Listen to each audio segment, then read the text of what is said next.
Karolína u nás taky zpívá. Fakt? Jsi v přípravce? Zatím.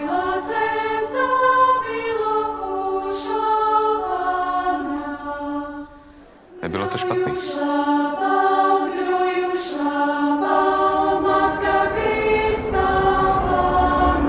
Zkuste ještě jednou. Podívejte, je vás tady 30 a do Ameriky může jet jenom 20. Tohle se co nejrychleji nauč.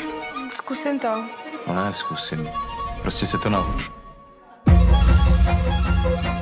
Hrajem hru? Kolikrát se na tebe Mácha podívá? No, já v sauně ještě nikdy nebyla. Fakt, jo.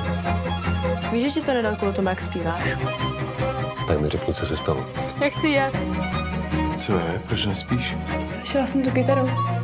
Co tady děláte také pozdě v noci? Děláš. Co tady děláš?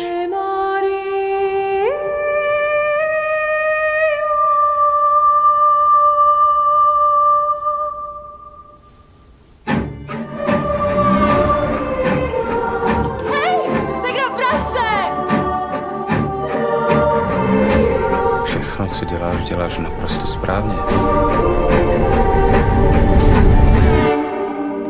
Jsi opravdu výjimečná.